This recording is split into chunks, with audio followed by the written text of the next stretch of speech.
দিনটা ছিল আরাফার দিন, দিনটা ছিল জুমাবার। এদিন যেদিন এই আলোচনা তিনি করেছিলেন ওই ময়দানটার নাম ছিল আরাফার ময়দান। উপস্থিত লোক সংখ্যা ছিল 1,24,000, মতান্তরে 1,25,000। বলো সুবহানাল্লাহ। 1,25,000 সাহাবার সামনে আল্লাহর নবী একটা ডাক দিলেন। কোনো মাইকের ব্যবস্থা ছিল না, কোনো সাউন্ড সিস্টেম ছিল না। তিনি খোলা মুখে একটা ডাক দিলেন। সাহাবায়ে কেরাম কয়, প্রথম মানুষটা যেমন শুনেছে, একেবারে শেষ মাথায় যে মানুষটা ছিলাম, আমরাও ঠিক হুবহু একরকম আওয়াজ শুনেছি। আল্লাহর নবী ডাকে কয়, শোনো, এইমাত্র আয়াত নাজিল হয়েছে, আল-ইয়াউমা আকমালতু লাকুম দীনাকুম। আজকের এই দিনে আরাফার ময়দানে, ইয়াউমুল জুমআতে, আরাফার দিনে 1,25,000 মানুষের সামনে আকমালতু লাকুম, আমি তোমাদের জন্য পরিপূর্ণ করে দিলাম দীনাকুম, তোমাদের ধর্ম। ওয়া আতমামতু আলাইকুম নিআমাতি, তোমাদের জন্য আমার দেয়া নিয়ামত যথেষ্ট করে দিলাম। ওয়া রাদিতু লাকুমুল ইসলাম দীনা, আর তোমাদের জন্য আল্লাহর পক্ষ থেকে মনোনীত একটা ধর্ম দেওয়া হলো, তার নাম হলো ইসলাম। বলো সুবহানাল্লাহ। তাইলে আমাদের রব কে? দিন কি? নবী মুহাম্মদুর রাসূলুল্লাহ সাল্লাল্লাহু আলাইহি। নবীর নাম শুনলে কি পড়তে হয়? দুই একবার না বারবার, দুই একদিন না প্রতিদিন, দুই এক সপ্তাহ না প্রতি সপ্তাহ, দুই এক মাস না 12 মাস, দুই এক বছর না সারা জীবন আমরা পড়ব সাল্লাল্লাহু আলাইহি ওয়াসাল্লাম। দিন পরিপূর্ণ, নিয়ামত যথেষ্ট, আর পরিপূর্ণ ইসলাম। দিনের নাম হচ্ছে ইসলাম। এই জন্য মাগরিবের পরে, ফজরের পরে আমরা যারা মাসনুন ওয়াজিফা আদায় করি, যে দোয়াগুলো নবীজি শিখিয়ে দিয়েছেন, এর ভিতরে একটা দোয়া আছে, রাদিতু বিল্লাহি রাব্বাও ওয়া বিল ইসলামি দীনাও ওয়া বিমুহাম্মাদিন সাল্লাল্লাহু আলাইহি ওয়াসাল্লাম নাবিয়্যাও ওয়া রাসূলা। সুবহানাল্লাহ বলবেন না? তাই দিন যেহেতু পরিপূর্ণ, নিয়ামত যেহেতু যথেষ্ট, তাইলে প্রমাণ হয়ে গেল দিন পরিপূর্ণ হয়ে গেল। আর পরিপূর্ণতার জন্যই নবী এসেছিলেন। তাইলে প্রমাণ হয়ে গেল যে এই জমানা, এই দুনিয়াতে মানুষ থাকবে, কিয়ামত পর্যন্ত মানুষ আসবে, কোনদিন আর একজন নবী রাসূল আসবেন না। ঠিক কিনা? আমরা একমত সবাই? এই জন্যই নবীর 3টা বিখ্যাত উপাধি। তিনি ইমামুল মুরসালিন, তিনি খাতামুন নবিয়্যিন, তিনি রাহমাতুল লিল আলামিন। তার বিখ্যাত উপাধি হচ্ছে তিনি খাতামুন নবিয়্যিন। তার মাধ্যমে নবুয়তের দরজা বন্ধ। নিজেও বলেছেন, আনা খাতামুন নবিয়্যিন লা নবিয়্যা বাদি, আমি সর্বশেষ নবী, আমার পরে আর নবী নাই। সুবহানাল্লাহ বলবেন না? নবী আর আসবেন না, প্রমাণ হয়ে গেল। কিন্তু আল্লাহ তো মানুষ বানাবেন। এই মানুষগুলো কেমন করে সঠিক পথের দিশা পাবে? কেমন করে মানুষগুলো জান্নাতে যাবে? কেমন করে মানুষগুলো অন্ধকার থেকে আলোতে আসবে? কেমন করে মানুষগুলো গুমরাহি থেকে হেদায়েতে আসবে? কেমন করে মানুষগুলো কুফর থেকে ইসলামে আসবে? জানানোর জন্য আল্লাহ তাবারক ওয়া তাআলা যুগে যুগে যে নবী আর রাসূল পাঠালেন। আমরা এইমাত্র শুনলাম নবী আর আসবেন না, তাইলে মানুষ তো আসবে। আসবে নাকি আসবে না? কবে 1,500 বছর আগে নবী এসেছেন। এই জমানায় আমি মুশতাক হয়ে যে এসেছি, আপনারা সবাই এসেছেন। এখন নবী নাই, কিন্তু আমরা জান্নাতে যাওয়ার আশা করি, জান্নাতের পথ পেতে চাই, জাহান্নাম থেকে বাঁচতে চাই। কে করবে এই কাজ? নবীর ইন্তেকালের আগে আল্লাহর নবী ঘোষণা দিয়ে দিলেন, আল উলামা ওয়ারাসাতুল আম্বিয়া, উলামায়ে কেরাম নবীর ওয়ারিস। যেই কাজটা আমি করতাম, আমার পরে ওই উলামায়ে কেরাম সেই কাজ করবে। ঠিক কিনা?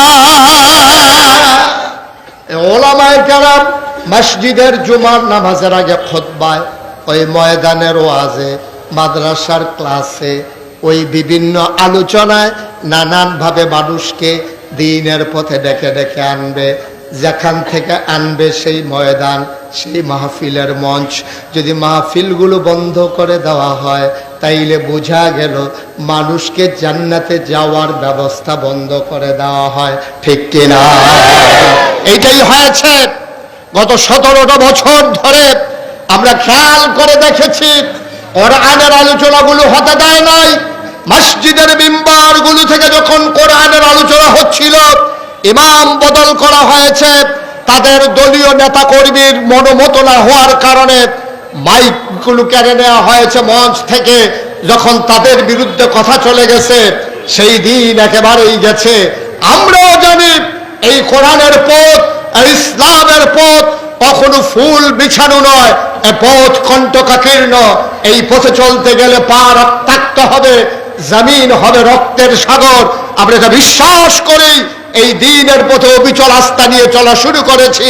সুতরাং আজকে খাতাসারের মাহফিল থেকে সবাইকে সিদ্ধান্ত নিতে হবে, এইরকমই বাধা আসবে, এইরকম মামলা হবে, হামলা হবে, লড়াই হবে, প্রয়োজনে জেল হবে, জরিমানা হবে, ফাঁসি কাস্তে ঝুলা লাগবে, জীবন দেওয়া যাবে, ইমান দেওয়া যাবে না। রাজি আছো কিনা? হাত তুলে দেখো।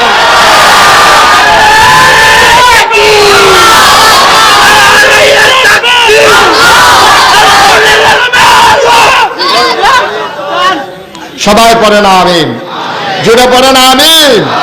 সুতরাং এই পথে চলতে গেলে একটু রক্ত ঝরবে, বাধা আসবে, লড়াই হবে, মাহফিল থেমে যাবে। এটা বুঝা শুনেই আমরা ইসলাম মানা শুরু করছি। ঠিক কিনা বলেন? পথটা খুব কুসুমাস্তীর্ণ হবে, ফুল বিছানো হবে। এই পথে শুধু স্লোগান পাবেন, প্রশংসা পাবেন, টিটকারি মস্কারা পাবেন না। এ আশা করারও সুযোগ নাই। কারণ নবীজিকে কাফেররা ছাড়েন না। আপনি কোন ছাই? আপনি কোন ছাই?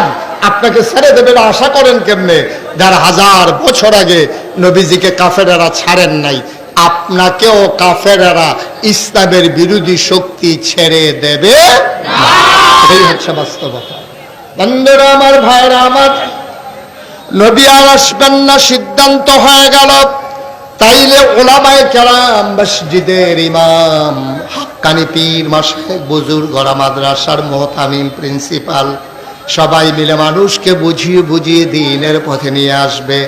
কিন্তু সেই 1000 বছর আগের ইসলাম চুল পরিমাণ এদিক সেদিক করার কোনো ক্ষমতা নাই। ঠিক কিনা? 1000 বছর আগে যে কোরআন এসেছে, এই যে গোলাপি রঙের শার্ট, ভাই আপনি কি শুরু করছেন? উনি দায়িত্ব পালন করতেছে, পুরোটা মাহফিল একটা লাড়া ফোড়াই দিছে। আস্তে আস্তে ইশারা ইঙ্গিতে আমিন কম, জোরে কনা আমিন। খুব সাবধান, সময় খুবই কম, কথা হারাই যেতে দেওয়া হবে না ইনশাআল্লাহ। আল্লাহ যেন কবুল করে। সবাই পড়ে না আমিন। তো রেজাল্ট কি দাঁড়ালো? আমরা কি জানলাম? দুনিয়াতে নবী আসবেন না, মানুষ আসবে। আর ওলামায়ে কেরাম সেই নবীর দায়িত্বটা পালন করবে, হাক্কানি পীর মাশায়েখরা। কিন্তু তারা পথ দেখাবে নিজের মন মতো না, নিজের বাপ দাদার কেতাব দিয়া না, নিজের মন মতো কথা দিয়া না। তারা মানুষকে দ্বীনের পথে নিয়ে আসবে কোরআন দিয়া, নবীর সুন্নাহ দিয়া। ঠিক কিনা বলেন? কথা কয় না? ঠিক কিনা? এই জন্য এই 1000 বছর পরেও কোরআনের একটা নক্তার পরিবর্তন হয় নাই, কোরআনের একটা জার জবরের পরিবর্তন হয় নাই, কোরআনের একটা অক্ষর, একটা শব্দের পরিবর্তন হয় নাই, কোরআনের একটা অর্থ পরিবর্তন হয় নাই। কারণ কিয়ামত পর্যন্ত এই কোরআনকে অবিচল রেখে এবং অবিকল রেখে এই কোরআন দিয়ে মানুষকে ডাকতে হবে। আর নবীর জীবনের যা কিছু কথা, যা কিছু চলা, যা কিছু সমর্থন, সবগুলোকে ওই ওলামায়ে কেরাম সংরক্ষণ করে রেখে দিয়েছেন। এইগুলো আমাদের পথ চলার পাথেও। আমিন বলবেন না? জোরে বলবেন না আমিন?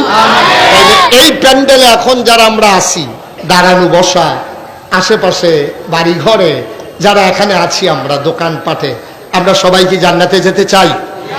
কথা কন, জান্নাতে যেতে চাই? সবাই মিলে যদি জান্নাতে যেতে চান, তাইলে এই জান্নাতে যাওয়ার জন্য নবীজি সুন্দর একটা প্রেসক্রিপশন দিয়েছেন, সুন্দর একটা কথা বলেছেন যে 6টি কাজ জান্নাতের আমানত স্বরূপ। যদি 6টা কাজ, এটা জামানত।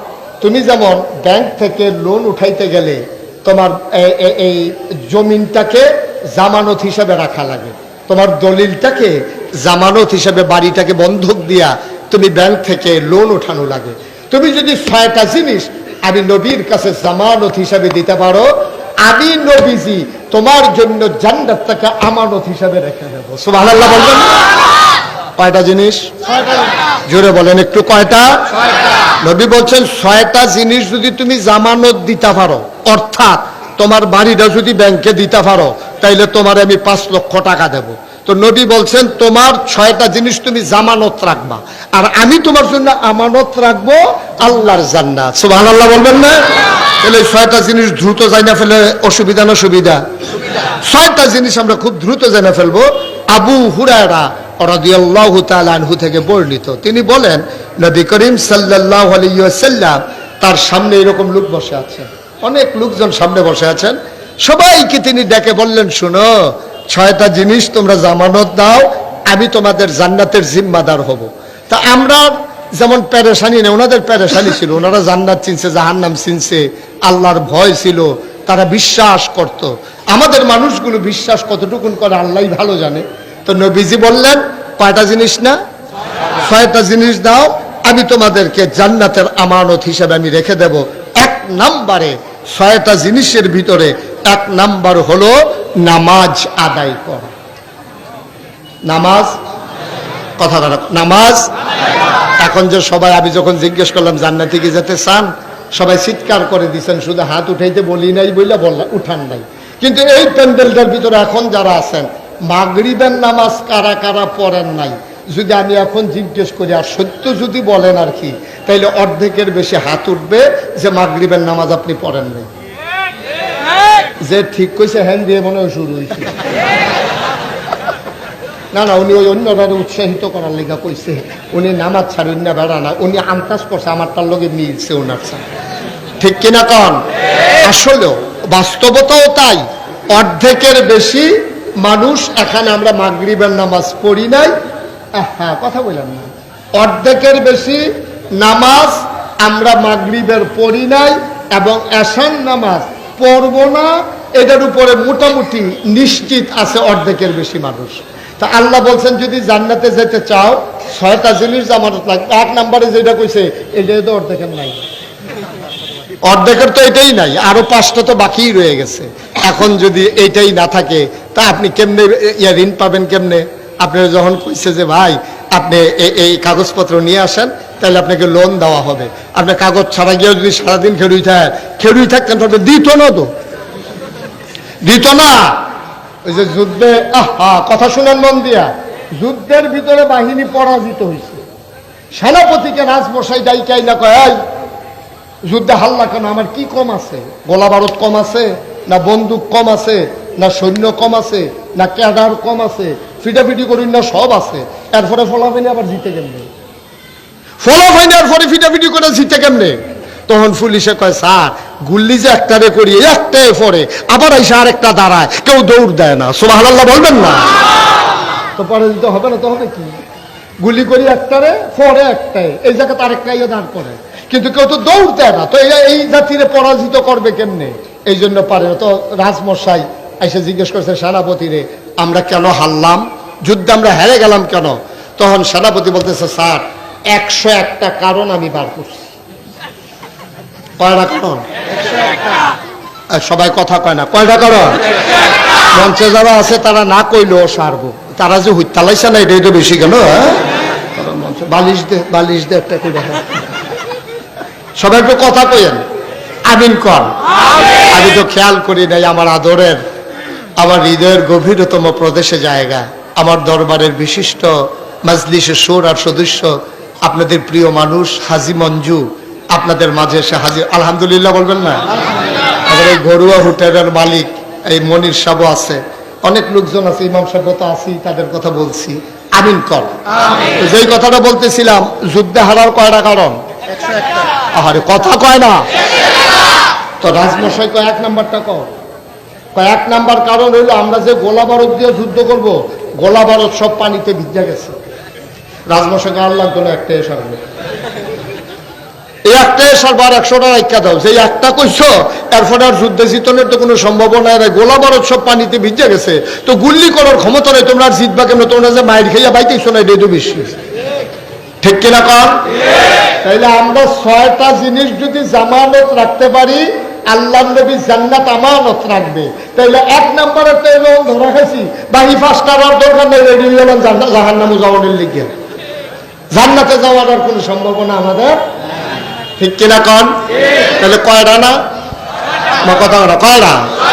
1 নম্বরে হলো বন্ধুরা আমার, ভাইরা আমার, একটা মানুষ যখন কয় লা ইলাহা ইল্লাল্লাহ মুহাম্মাদুর রাসূলুল্লাহ, আমি বিশ্বাস করে নিলাম আল্লাহ ছাড়া কোনো ইলাহা নাই, আল্লাহ ছাড়া কোনো মাবুদ নাই, আল্লাহ ছাড়া কোনো মাশুক নাই, আল্লাহ ছাড়া কোনো মওজুদ নাই, আল্লাহ ছাড়া কোনো মাকসুদ নাই, আল্লাহ ছাড়া আবার কেউ নাই, এটা যখন আপনি বিশ্বাস করলেন, মুহাম্মাদুর রাসূলুল্লাহ, মুহাম্মদ হচ্ছে আল্লাহর রাসূল, এই কথা বিশ্বাস যখন মানুষটা করলো, জুমার আগে দিয়া জোহরের আগে একজন হিন্দু দিনের 12টায় ইসলাম গ্রহণ করলো, 12:15 জোহরের আজান পড়ে গেল।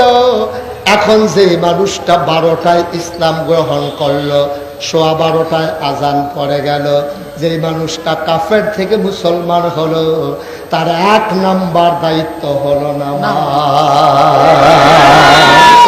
আপনি যে মুসলমান, এটা তো গায়ে লেখা থাকে না, এটা তো গায়ে লেখা থাকে না। তাই হুজুর, গায়ে লেখা না থাকলে অথতার দাড়ি থাকে, মাথার টুপি থাকে, গায়ে পাঞ্জাবি থাকে না, এই অথতার দাড়ি আর মাথার টুপি আর গায়ের পাঞ্জাবি মুসলমানের লক্ষণ না। মুসলমানের লক্ষণ হচ্ছে ঈমান আনার পরে 1 নম্বরে নামাজ। সুবহানাল্লাহ বলবেন না? দাড়ি তো রবীন্দ্রনাথ ঠাকুরের আছে, আপনি টিকি দাড়ি, হেবার আর দাড়ি কাটলে 15-20 জনের হাওলাত দেওয়া যাব, এই বেড়ায় দাড়ি লইয়া ইমানদার হইতে পারে নাই। এইরকম টুফিওয়ালা দেখবেন, এমন টুপি 2.5 হাতের মতো উফরি দিয়া লম্বা, এই টুপি কাটলে আরো 15-20টা টুপি বানান যাইব। পাঞ্জাবি এরকম অনেক আছে লম্বা, আমি বলি লম্বা পাঞ্জাবি বানানোর জন্য ইমান লাগে না, 1.5 গজ কাপড় বেশি লাগে, ঠিক কিনা কম?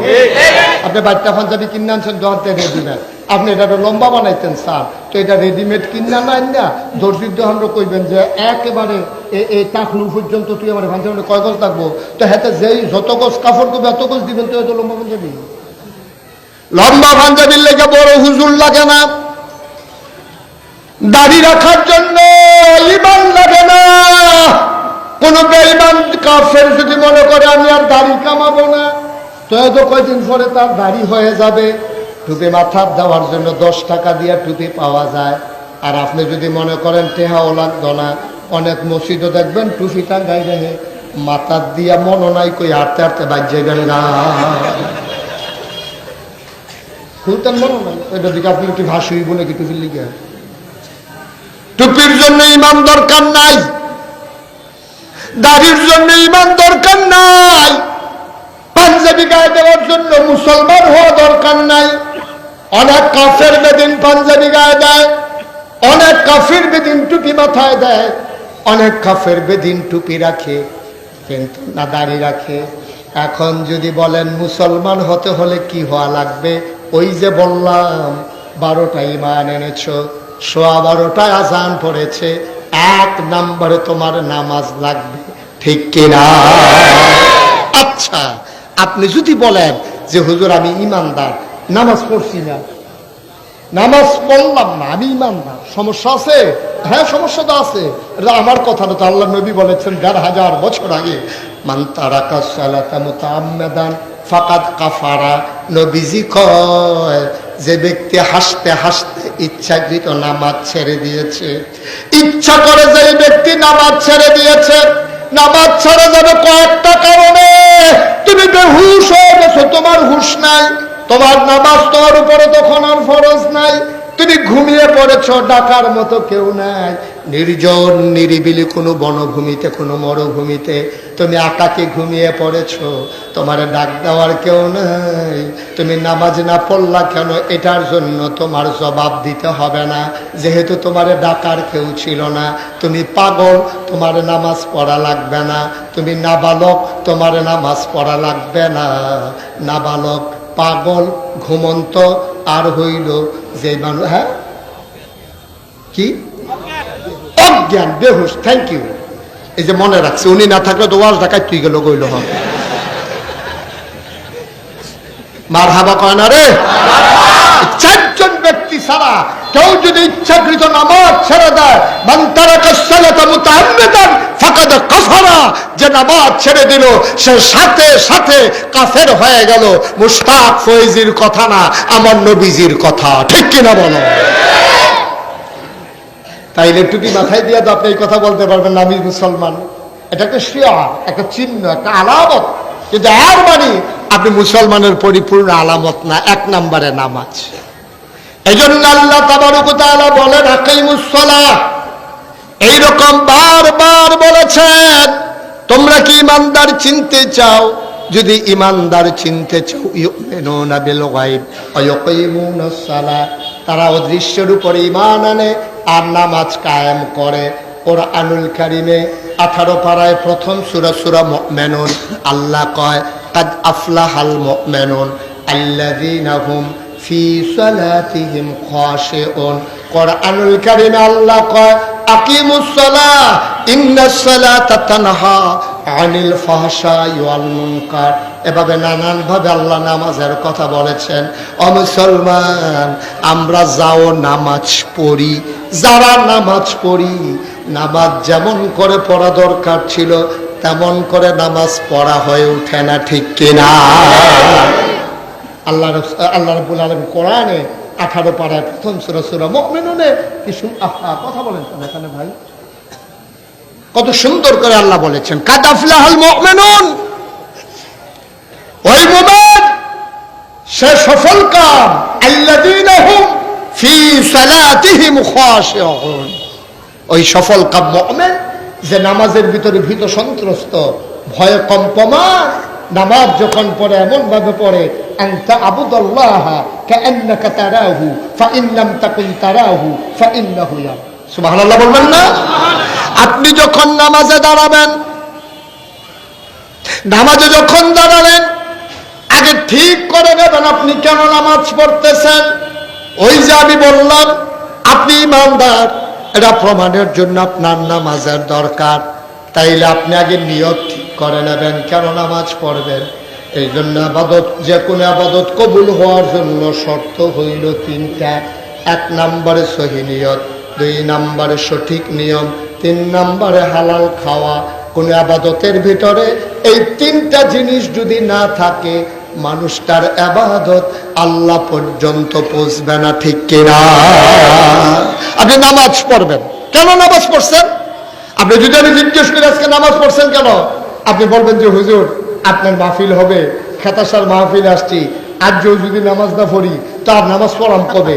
সকলে নামাজ পড়তেছে, আমিও নামাজ পড়ছি। আপনি নামাজ ফরজ এই জন্য পড়েন না। যদি আপনার উপরে নামাজ ফরজ এই জন্য যদি আপনি নামাজ পড়তেন, আপনার গলায় ছুরি আসতো, আপনি নামাজ ছাড়তে পারতেন না, ঠিক কিনা? কম কেউ আপনার নামাজ ছাড়াইতে পারত না। আপনি ছেড়ে দেন কেন? আপনি ফরজ বুঝেন না। আপনি সামাজিক নামাজ পড়েন, আপনি রাজনৈতিক নামাজ পড়েন, আপনি এই ব্যক্তিগত নামাজ পড়েন। এই নামাজ আপনি আল্লাহর জন্য পড়েন না, অথচ আল্লাহ কোরআনুল কারীমে নকিবে থেকে বলেন, কুল, হে রাসূল আপনি বলে দেন, ইন্না সালাতি ওয়া নুসুকি ওয়া মাহইয়ায়া ওয়া মামাতি লিল্লাহি রাব্বিল আলামিন। নবীকে বলতেছে, নবীকে আপনি যাই করবেন আপনি বলে দেন ইন্না সালাতি, আমার নামাজ, ওয়া নুসুকি, আমার কুরবানি, ওয়া মাহইয়ায়া, আমার জীবন, ওয়া মামাতি, আমার মরণ।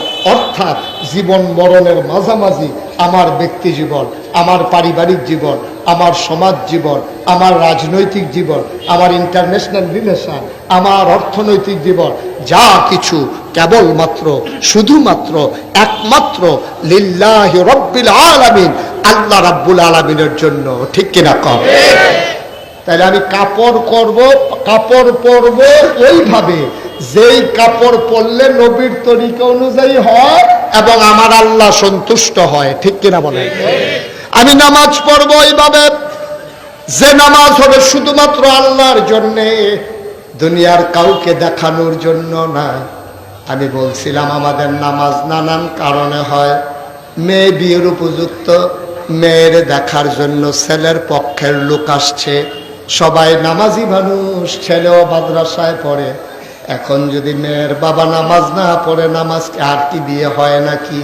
এখন ওই ছেলের পক্ষ সবাই নামাজ পড়তে গেছে, মেয়ের বাবা জীবনেও নামাজ পড়ে নাই, ওরা গেছে, উনি না যায় কেমনে, জন্য উনিও গেছে। এরকম আছে নাকি নাই? নির্বাচন আসছে, উনি নির্বাচন করবে, নিয়ত করছে। এখন নির্বাচন করবে, বাংলাদেশের মানুষের শতকরা 92 জন লোক মুসলমান। আহা, তুমি কি শুরু করলে এখানে বাবা?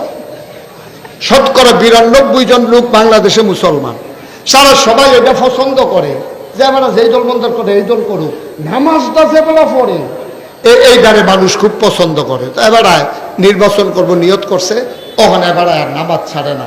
আপনারা শুনলে আশ্চর্য হবেন, আমাদের এলাকায় একবারে নির্বাচনে করেছে, আসরের নামাজ পড়ে রয়েছে 2 বার। আসরের নামাজ পড়ছে কয়বার?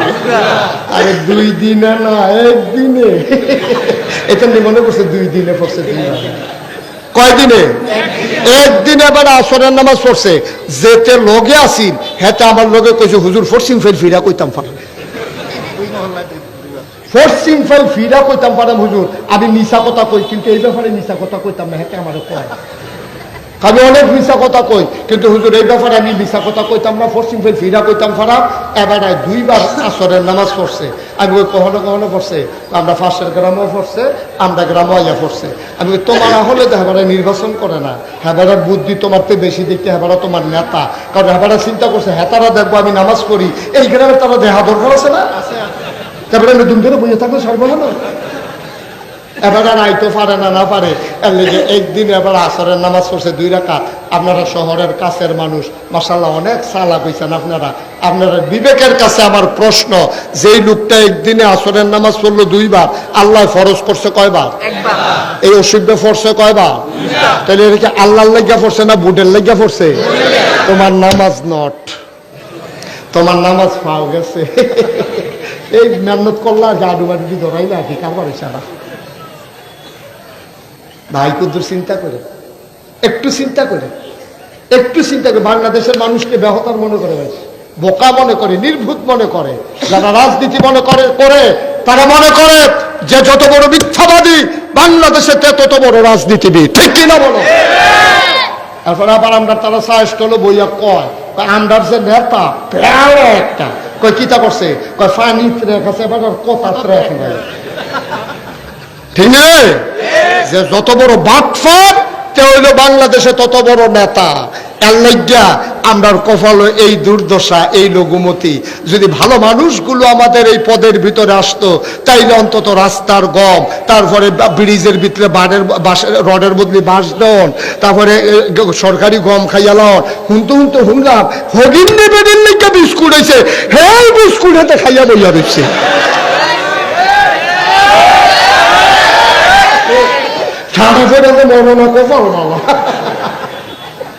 আল্লাহ দেখা রে, আল্লাহ দেখা হলো বাচ্চারই সৎ। আনলে আমরা কোনো থাহার কথা না, ঠিক কিনা? কথা বলা ঠিক কিনা? আমি শান্তিনে মাহফিলে গেছিলাম 5-6 বছর আগে। তা আমি এমনি কইছি আর কি, যে আল্লাহ ফেরেশতারা যখন কইছে, আল্লাহ যখন কইছে ইন্নী জাইলুন ফিল আরদি খলিফা, যে আমি মানুষ বানাইতাম চাই, ফেরেশতারা কইছে বানাইয়েন না। কয় কে রে বানাইতাম না, কে রে? কই অসুবিধার দলে মারামারি করবো, কাটাকাটি করবো, ঝগড়া বিবাদ করবো, হ্যাঁ তার জমিন দখল দিয়া লাইবো, লাইল ঠেলতে সীমানা ঠেলতে আরেকবারের ভিতরে আধা ঘন্টা ঢুকতে লাইবো, এই কারবার করবো। মানুষ বানাইবেন, বুটের বাক্স লইয়ে উঠতে দিব তো। আমি এই কথা কইছি, পরে মাহফিলের সব লোক দাঁড়াই গেছে। আমি কি তো দাঁড়াইছেন কে রে, কই হুজুর ফাওয়াজ করেন না, ওখানার বাক্স লইয়া দৌড়ি নেই। আমি তো আও আছে, তারা তো আও নাই, কোন মতে তারা স্বীকার করাইতাম পারি না বাক্স লইয়া যে দৌড়াদৌড়ি আছে। শেষ পর্যন্ত আমি কয়েকজন মুরব্বী রেজি গেলাম, ভাই আমি যে কইতাছি দৌড়াদৌড়ি আছে, তারা দি কয় নাই। কয়েকজন মুরব্বী দাঁড়াই আমার দিকে হাসি দেওয়া কই, হুজুর বাক্স লইয়া দৌড় দিব, কিন্তু বুড়ে দোনাই।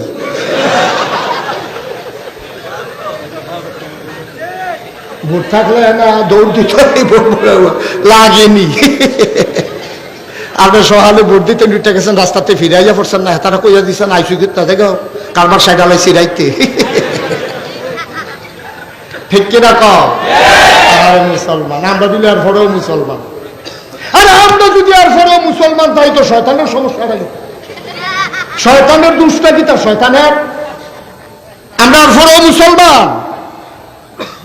মানুষের অধিকার হরণ করেছ, সম্পদ লুণ্ঠন করেছ, রাস্তার গম খেয়েছ, চাঁদাবাজি করেছ, মন যা চায় তাই করেছ। যেই জেলখানার ভিতরে থাকা দরকার ছিল গুন্ডা বদমাশ, ওই জেলখানাগুলো আলেম ওলামারা ভরে দিয়েছ। আর মিথ্যা ট্রাইব্যুনাল সাজাইয়া, মিথ্যা সাক্ষী দিয়া যারা আল্লাহর জমিনে আল্লাহর আইন কায়েম করতে চায় তাদেরকে ফাঁসি কাস্টে ঝুলিয়েছ। ঠিক কি না বলো? এখন 50-50 এক চেটিয়া গোল আর হবে না, খেললা গোল দিয়া যাওয়ান লাগবো। ও যে তারা খেলবো সে তারা তো নাই।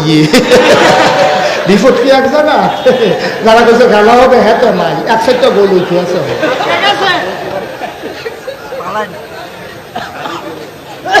কষ্ট হইতে আছে, ওয়াজ কি উফরে পড়তে আছে? মাত্র শুরু, দইটা বইয়েন।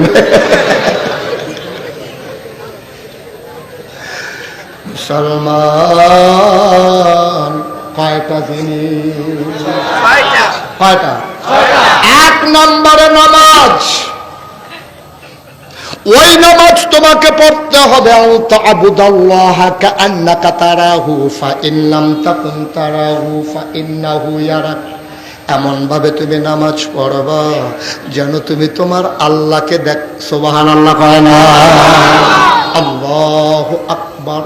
আপনি নামাজের নিয়ত করছেন, দুনিয়ার খবর নাই, ছেলে মেয়ের খবর নাই, বাড়ি ঘরের খবর নাই, বিবি বাচ্চার খবর নাই, অফিসের খবর নাই, কোন দিক দিয়া কে আসলো গেল কোনো খবর নাই। যেন তুমি এমন ভাবে নামাজ পড়ো যেন তুমি তোমার আল্লাহকে দেখতেছো। সুবহানাল্লাহ কয় না? এখন আপনি যদি কোন হুজুর জীবনে তো অনেক নামাজ পড়লাম আল্লাহকে তো দেখি না, দেখবা কেমনে রে ভাই? 30 বছর বয়স এই বেড়ায় চোখ দিয়া খুব ভালো দেখছে, কেউ শুয়ের ভিতরে সুতা ডুহাইতে পারে না, এবারে কয় আমার কাছে দে আমি পারিবালা, এবারে দেখে ভালো। এই বেড়াটারও যখন 60 বছর বয়স হয়েছে অহন এবারে একজনের দুইজন দেহে, কেউ একটা যেতে লইলে কয় ক্যাডারে তোরা দুইজন একটা যাস, কয় আমি একলায় না। আসিনি এরকম হয়নি? কথা কেন এরকম হয়নি?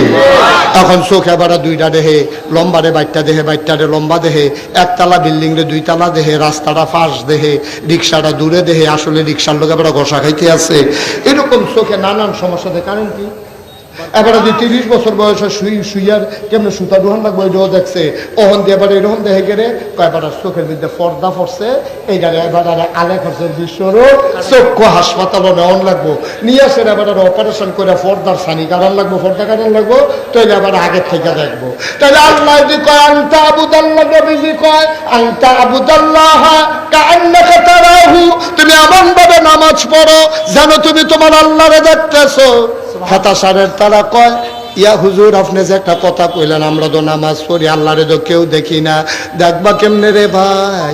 দেখার লাগা যেই চোখ ছিল এই চোখের উপরে হন পর্দা পড়ছে, আলেখার চর বিশ্বরূপ গেলে তোমার দুনিয়ার চোখের পর্দা অপারেশন হয়, আর কলবের চোখ যেটা দিয়া আল্লাহ দেখলা ওই এটার ভিতরে তোমার পর্দা পড়ছে।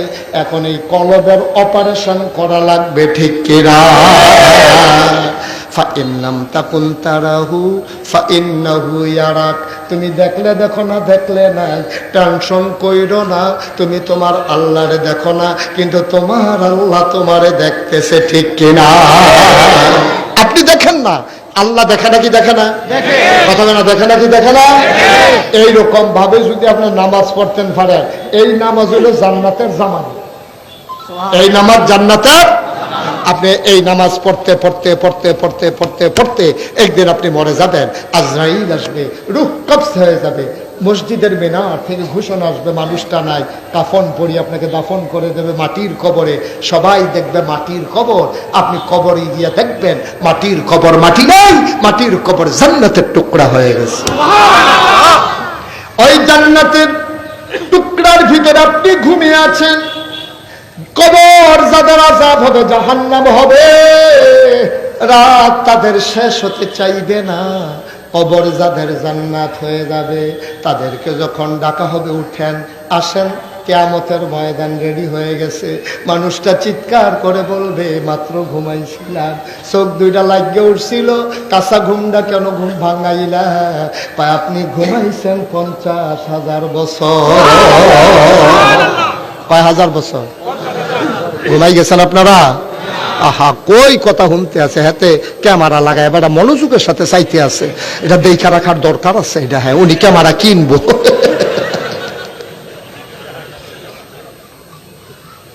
কয় বছর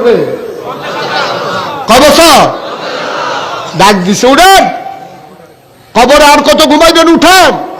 বান্দা লাভ দিয়া কষালন দিয়া ঘুমাবে করছো কি, তা ডাক দিছ কাঁচা ঘুম ভাঙিয়ে গেছে গা, মাত্র 40 লাগছে। ফেরেশতাকে ভাষা কোন কি আপনি আপনার ট্যাবেস চাইছেন, আপনি কয় বছর ঘুমাইছেন? কয় বছর? কয় 50,000 বছর ন্যূনতম আপনি ঘুমাইছেন, এর থেকে বেশি হবে কম হবে। সুবহানাল্লাহ বলেন না? কিয়ামতের ময়দানে উঠানো হবে, আল্লাহ ডাক দিয়া বলবেন দুনিয়ার ভিতরে অনেক কষ্ট করছো রে বান্দা। শীতের সকালে যখন মসজিদের মিনার থেকে ঘোষণা আসছে আসসালাতু খায়রুম মিনান নাওম, বিদেশি ছেলের পাঠানো কম্বল মুড়ি দিয়ে তুমি ঘুমাও। আর যখন আযান পড়ে গেল হাইয়া আলাস সালাহ হাইয়া আলাল ফালাহ, ডাকা হলো আসসালাতু খায়রুম মিনান নাওম, এবার তুমি লাফ দিয়ে ওইটা ঠান্ডা পানি দিয়ে ওযু করা বুড়া মানুষ, তুমি থরথর করে কাঁপতে কাঁপতে মসজিদে গেছো। আল্লাহ ডাক দিয়া বলবেন বান্দা, ও বান্দা আয় আয় আয়, সারাটা জীবন অনেক কষ্ট করছো, সারাদিন জমিনে কাজ করছো, রিক্সা চালাইছো, ঘেমে গেছো, এই গরম শরীরটা লইয়া চামড়াটা পোড়া লইয়া মসজিদে গিয়া নামাজ পড়েছো, কত আর কষ্ট করবা, আসো আসো আসো আসো আমার আরশের ছায়ার নিচে। সুবহানাল্লাহ, আমার আরশের ছায়ার নিচে বসো। আল্লাহ নবী আল্লাহ রাব্বুল আলামিন তোমারে বান্দারে ডাক দিয়া নিয়ে আরশের নিচে বসাবেন। আবার আল্লাহ বলবেন যাও, হিসাব নিকাশের দরকার নাই, তুমি জান্নাতে চলে যাও। জান্নাতের ফেরেশতারে দোয়ান আইসা ডাক দিয়া বলবে আসেন আসেন আসেন, ধইরা ধইরা তোমারে জান্নাতের দরজায় নিবে। জান্নাতে হুর গালবানারা হাতের ভিতরে গলার মালা নিয়ে দাঁড়াই থাকবে, ফুলের মালা নিয়ে। তোমারে যখন দেখবে ওই জান্নাতের হুরেরা ডাক দিয়া বলবে আহলান সাহলান মারহাবা, মোস্ট ওয়েলকাম, আমাদের জান্নাতে আপনাকে স্বাগতম। সুবহানাল্লাহ পায় না? যদি ওই জিম্মা নিতে পারো, ওই রকম নামাজ যদি তুমি পড়তে পারো। আবার যার যার হিসাব শেষে নিলাম। আপনি যে মাগরিব পড়েছেন কেমন করে পড়েছেন? মাহফিলে দিন লম্বা সূরা লইলে সারবো, কোনো মতে পড়াও।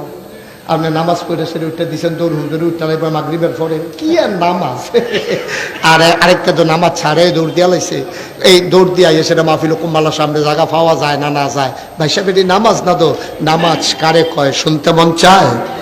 আমার কথা কেন শুনতে মন চায়? আব্দুল্লাহ ইবনে মাসউদ রাদিয়াল্লাহু তাআলা আনহু, যাকে বলে রাইসুল ফুকাহা, যিনি ফকিদের নেতা, যিনি ফতুয়াবাজ, তিনি সবচেয়ে বড় ফতুয়াবাজ। বাংলাদেশও গালি দেও ফতুয়াবাজ কইয়া, আর আব্দুল্লাহ ইবনে মাসউদ ফতুয়াবাজ, উনি প্রাউড ফিল করে, উনি গর্ববোধ করে। পৃথিবীর মানুষ তার আখ্যা দেয় সবচেয়ে বড় ফতুয়াবাজ তিনি, নাম হইল আব্দুল্লাহ ইবনে মাসউদ। বলো সুবহানাল্লাহ।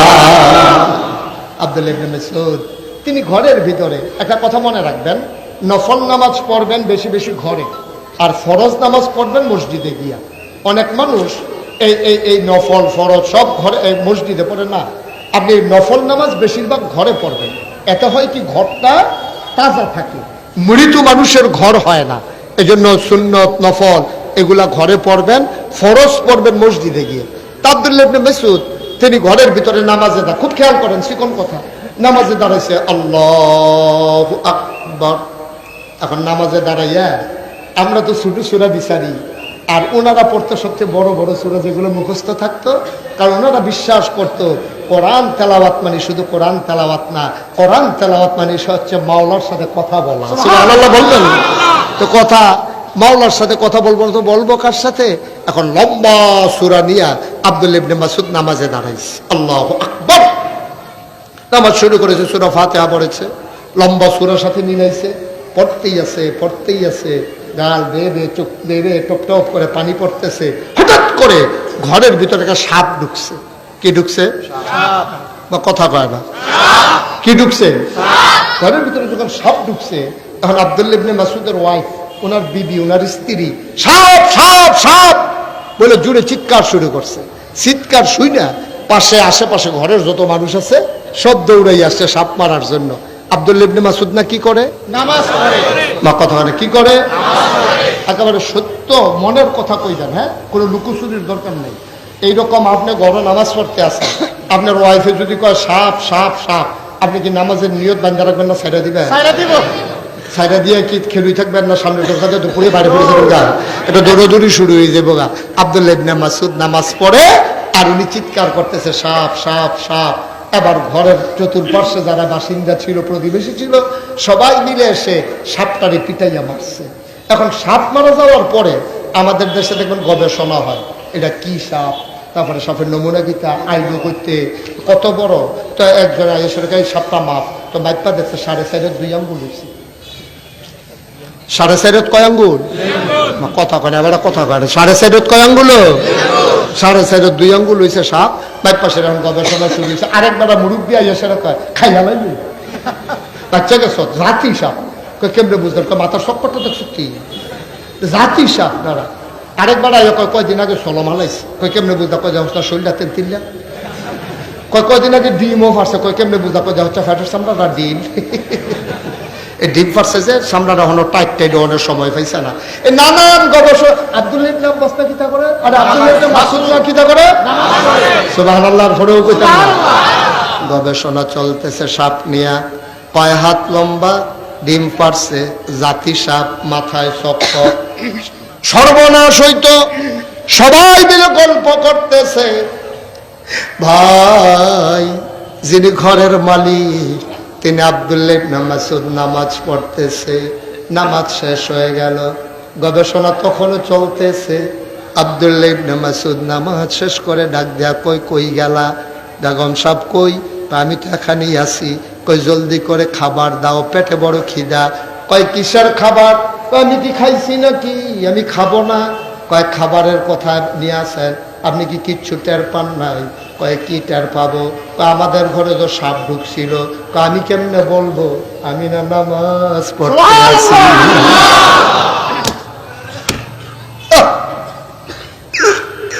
আমি কেমনে বলবো? ওই জানতা আবুদাল্লাহ কান্নাকা তারাহু ফাইন লাম তাকুন তারাহু ফাইন্নাহু ইয়ারাক। নামাজ কারে কয়? আব্বা শুনে যাও, জীবনে তো কত নামাজি পড়ছো। নামাজ কারে কয়? শুনে যাও নামাজ কারে কয়? আব্দুল্লাহ ইবনে মাসউদ কয় ঘরে সাপ, আমি কেমনে বুঝবো আমি না নামাজে? ওনার বেগম সাপ ডাক দিয়া কয় নামাজ পড়লে কি মানুষের দিন দুনিয়ার খবর থাকে না? কত মানুষ চিৎকার করলো, কত মানুষ আমাদের ঘরে আইসা ঢুকলো, চিৎকার চেঁচামেচি হলো, সবাই মিলে পিটাইয়া সাপ মারলো, শত শত মানুষ জমা হয়ে গেল। নামাজের ভিতরে কি মানুষের কানে শুনে না? কান কি বন্ধ থাকে নাকি? আপনি কি কিচ্ছু টের পান নাই? আপনি কি বুঝেন নাই? এবার আব্দুল্লাহ ইবনে মাসউদ বসে বসে কাঁদতেছেন। বেগম সাহেব ডাক দেয়া কয় কান্দেন কেন? এবার আব্দুল্লাহ ইবনে মাসউদ কয় বিবি গো, নামাজের ভিতরে যদি সবই টের পাইলাম, কিসের নামাজ পড়লাম?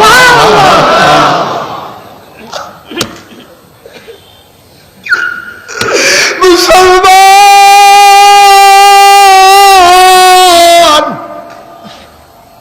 ও খাতাসারের মুসলমান, এই কথাগুলা দীর্ঘদিন তোমাদের কাছে বলতে পারি না, বড় বুকে বড় ব্যথা। জমানো অনেক কথা বলা হয় নাই, বলতে দেওয়া হয় নাই। আল্লাহ তাবারক ওয়া তাআলার ফয়সালা কঠিন ফয়সালা। সবাই মিলে স্লোগান দিল, দফা এক দাবি এক, পদত্যাগ পদত্যাগ। 5ই আগস্টের আগ পর্যন্ত আমি কোনো মানুষের কণ্ঠে শুনি নাই, কোনো মানুষের মুখে শুনি নাই দেশ ত্যাগ করতে হবে এই কথা আমি কাউকে বলতে শুনি নাই। কোন ছাত্র সমন্বয়ক বলে নাই, কোন রাজনৈতিক নেতা বলে নাই, মসজিদের কোনো ইমাম বলে নাই, মসজিদের কোনো খতিব বলে নাই, কোনো মিছিল মিটিং হয় নাই যে দেশ ত্যাগ এই কথা বলে নাই। সবাই বলেছে দফা এক দাবি এক, পদত্যাগ পদত্যাগ।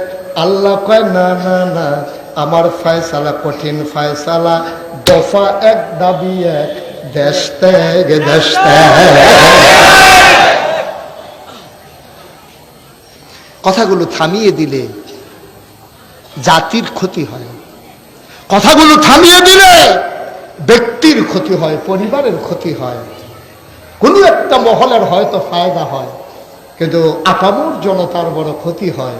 দ্বীনের কথা শুনতে না পারলে ইমান তাজা হয় না, ইমান তাজা না হলে সমাজ সুন্দর হয় না। ঠিক কিনা বলো? মুসলমান মন দিয়ে শোনো, লম্বা কথা আর বলবো না। ইমান তাজা হয় কেমনে শুনে যাও।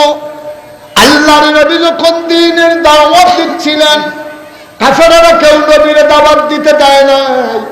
টিটকারি মেরেছে, মস্কারা করেছে, পাগল বলেছে, জিনে ধরেছে বলেছে। নবী দমে যাওয়ার জিনিস না।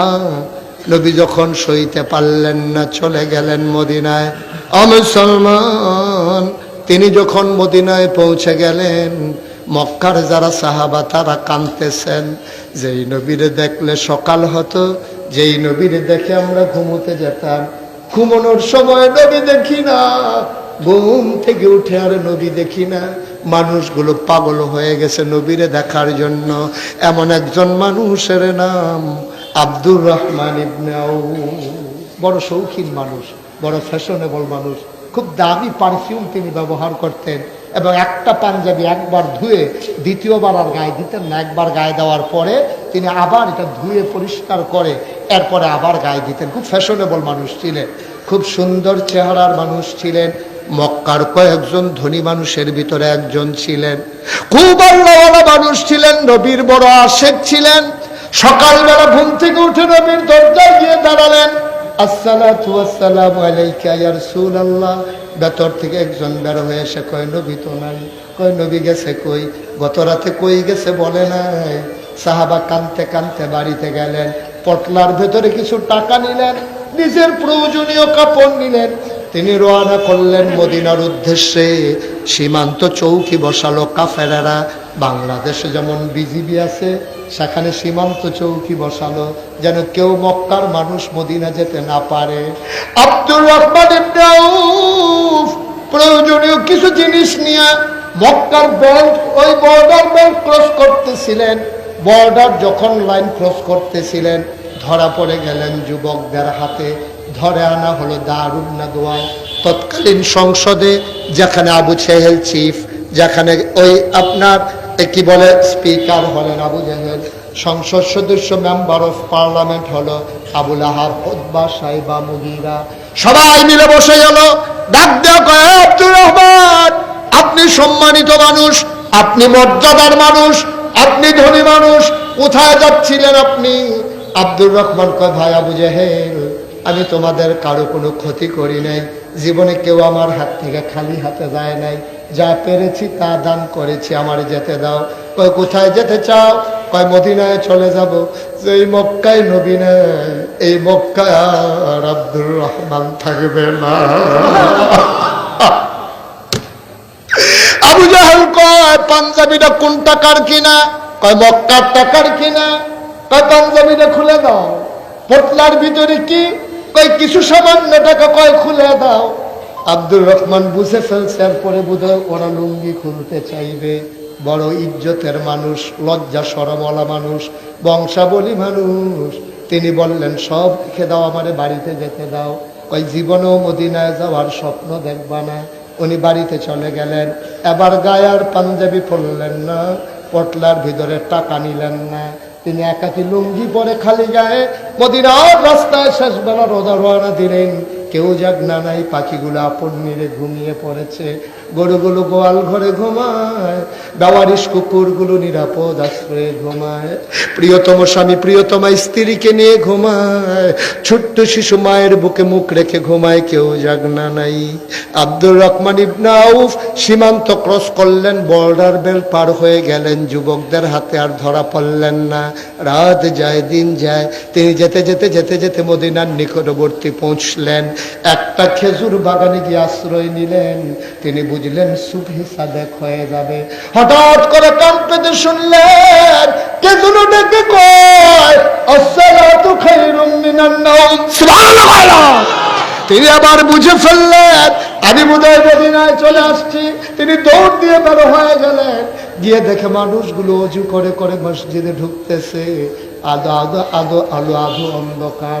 তিনি অজু করে মসজিদে ঢুকলেন, পেছনের কাতারে দাঁড়ালেন, নামাজ শুরু হয়ে গেল। আল্লাহর নবীর একটা অভ্যাস ছিল, নামাজ শেষ করে তিনি আস্তে করে দাঁড়াতেন, সবার দিকে মুখ করে খোঁজ খবর নিতেন।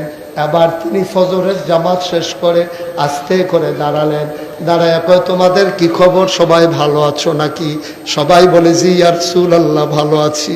হঠাৎ করে নবীজির নজর পড়ে গেল ওই খালি গায়ে মানুষটার দিকে। নবী তাকাইয়া কই কোনায় কে বসে আছে, উস্কো খুস্কো চুল, দাড়িগুলো তার এলোমেলো, গায়ের হাড় পর্যন্ত দেখা যায়, চোখগুলো তার গর্তে, চেহারাটার মলিন। কে ওইখানে বসে আছে, দাঁড়াও দেখি। আব্দুর রহমান ইবনে আউফ আস্তে করে দাঁড়ালেন, গাল বেয়ে টপ টপ করে পানি পড়ে। আল্লাহর নবী বলেন আমার আব্দুর রহমানের মতো দেখা যায়। আব্দুর রহমান চিৎকার করে কয় লাব্বাইক ইয়া রাসূলুল্লাহ, আমি আপনার আব্দুর রহমান। আব্দুর রহমান রে, এটা তোর কি নমুনা রে আব্দুর রহমান? তুই ছিলি মক্কার ফ্যাশনেবল একটা মানুষ, দামি পারফিউম ব্যবহার করতি, একবারের বেশি একটা পাঞ্জাবি দুইবার গায়ে দিতি না। কে তোর এই নমুনা করে দিয়েছে? চুলগুলো তোর এলোমেলো, দাড়িগুলো তোর উস্কো খুস্কো, চেহারা তার মলিন, পেট আর পিঠ একসাথে লেগে গেছে। আব্দুর রহমান আমার কাছে সবাই তো রাস্তা করে দিল। আব্দুর রহমান মৃদু পায়ে নবীর সামনে গেলেন, নবীজি আগাইয়া দিয়া দুই হাত বাড়াই দিলেন। আব্দুর রহমান লাফ দিয়া নবীর বুকের ভিতরে পড়ে গেলেন। আব্দুর রহমানের চোখের পানি দিয়া নবীর বুক ভিজে যায়, নবীর চোখের পানি দিয়ে আব্দুর রহমানের পিঠ ভিজে যায়। নবীজি ফোফাইয়া ফোফাইয়া কান্দে, আব্দুর রহমানও কান্দে। আব্দুর রহমান কই নবী গো, কবে ধরে আপনার গায়ের জান্নাতি গন্ধ পাই না, কবে ধরে আপনার দেখি না, আপনার গায়ের জান্নাতি গন্ধ আমি কবে থেকে পাই না। আব্দুর রহমান নবীরে ছাড়ে না, নবী আব্দুর রহমানকে আর ছাড়ে না। এবার আল্লাহর নবী আস্তে করে ছেড়ে দিলেন, ডাক ডাক আব্দুর রহমান সবর করো। এবার আব্দুর রহমান কান্দে আর কয় নবী আমার কি অপরাধ ছিল? কোনোদিন কারোর সাথে ঝগড়া করি নাই, কোনোদিন একটা কটু কথা বলি নাই, কোনোদিন একটা গালি দেই নাই, সাহায্যের জন্য আসলে খালি হাতে ফিরাই নাই। আমার অপরাধটা কি ছিল? আল্লাহ নবী কয় তোর সেই অপরাধ আমার তো সেই অপরাধ, আমিও তো 10টা বেলা যেই অপরাধ। কয় অপরাধটা কি? আল্লাহ কয় শোনো শোনো শোনো কি অপরাধ। ওয়ামা নাকামু মিনহুম ইল্লা আইয়ুমিনু বিল্লাহিল আজিজিল হামিদ। কোন অপরাধ ছিল না, একটাই অপরাধ, ওই মহাপরাক্রমশালী এক আল্লাহর উপরে তারা ঈমান এনেছে, ঠিক কিনা? আমাদের একটাই অপরাধ, আমাদের একটাই অপরাধ, আমরা কুমিল্লা শহরে সন্ত্রাসী ছিলাম না, আমরা কারো জমি দখল দেই নাই, আমরা থানায় গিয়ে দালালি করি নাই, আমরা স্থানবাজি করি নাই, আমরা শাসনের কাছে চাঁদা উঠাই নাই। আমাদের একটাই অপরাধ, আমরা আল্লাহর জমিনে আল্লাহর দিন চেয়েছি, ঠিক কিনা বলো?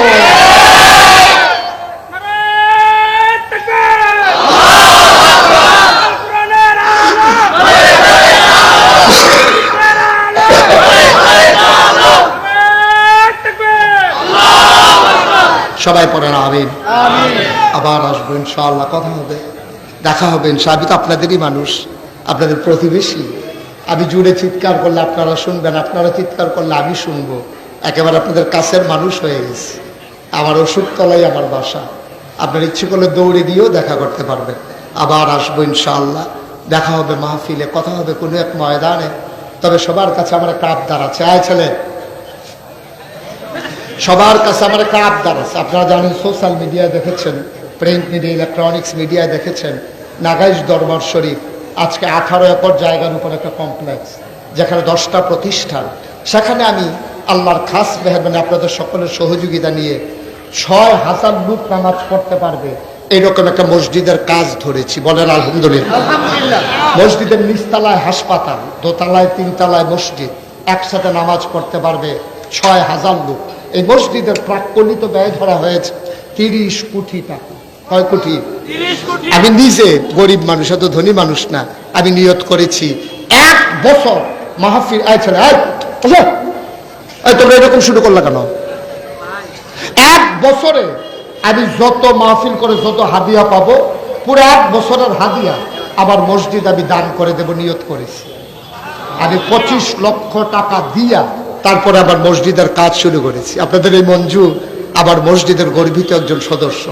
আপনাদের এই মনির ঘরোয়া হোটেলের মনির, প্রফেসর মনির, উনি আমার মসজিদে দানের হাত বাড়িয়ে দিয়েছেন। আমি আপনাদেরকে শ্রদ্ধার করি। জীবনে কোনোদিন মুশতাক ফয়েজে হাত পাতে নাই, বাংলাদেশের কারো কাছে হাত পাতে নাই, কিন্তু এই মসজিদ আমার স্বপ্ন, এই মসজিদ আমার অহংকার। আমি মাঝে মাঝে আল্লাহর সাথে কেঁদে কেঁদে বলি, আল্লাহ, এই মসজিদ যদি শেষ হওয়ার আগে আমি মরে যাই, এই মসজিদ কে করবে? আমি আল্লাহর কাছে বলি, আল্লাহ, তুমি না তোমার বন্ধু নবী বলেছেন, মাম বানা লিল্লাহি মসজিদান বানাল্লাহু লাহু বাইতান ফিল জান্নাহ, যে দুনিয়ায় মসজিদ বানাবে আল্লাহ নাকি জান্নাতে তার জন্য ঘর বানাবে। সুবহানাল্লাহ বলবেন না? আমি চাই সবাই মিলে এক জান্নাতে থাকতে পারি ওই মসজিদ বিনির্মাণের মাধ্যমে। এখানে যারা আছেন, একটা দুঃখ দয়া করে খালি যাবেন না। আপনি 1000 টাকা দেন, আপনি 500টা টাকা দেন, আপনি 100টা টাকা দেন, আপনি 2টা টাকা দেন, তারপরে আপনি বলতে পারবেন যে 6000 লোক মসজিদে নামাজ পড়বে, ওই মসজিদে আমিও গর্বিত সদস্য, আমিও একজন নির্মাতা। আল্লাহ কবুল করবেন ইনশাআল্লাহ। একটা লোক দয়া করে খালি যাবেন না, আমার আবদার। আর একটা আবদার হচ্ছে, এখন এশার নামাজ হবে, নামাজের পরপরই আমাদের আজকের মাহফিলের প্রধান আলোচক ডক্টর হিফজুর রহমান সাহেব খুব ভালো আলোচনা করেন, শুনলেই বুঝবেন উনি ইনশাআল্লাহ কথা বলবেন। আপনারা ছুটোছুটি কইরেন না। এই আমার মসজিদটার জন্য আমি হাতটা বাড়াইলাম। আপনারা আমার নিজের মানুষ, ঘরের মানুষ, একটা লোকও খালি যাইয়েন না। মাশাআল্লাহ, আমার এক কলিজার টুকরা যুবক, উনি 1000 টাকা আমার মসজিদের জন্য দিয়েছেন। আল্লাহ যেন কবুল করে। যারা ভলান্টিয়ার আছো, ভাই হাইটেন না, হাইটেন না, এই পিছন থেকে শুরু করার পরে গেইটে যারা এখানে দাঁড়ানো, তোমরা যারা ভলান্টিয়ার আছো এবং ইউটিউবার যারা আছো, সবাই একটু ভিতরে ঢুকো। যারা 1000, 5000 টাকা দিতে চান, আল্লাহ বরকত দেবে ইনশাআল্লাহ। ইনশাআল্লাহ আল্লাহ ঢাইলা দেবে, নিয়ে কুলাইতে পারবেন না। একজন লোক খালি যাইয়েন না দয়া করে। আমার এটা একটা আবদার, আমার আবদার। আল্লাহ বরকত দেবে ইনশাআল্লাহ। আমার এই ঘরোয়ার প্রফেসর মনির সাহেব,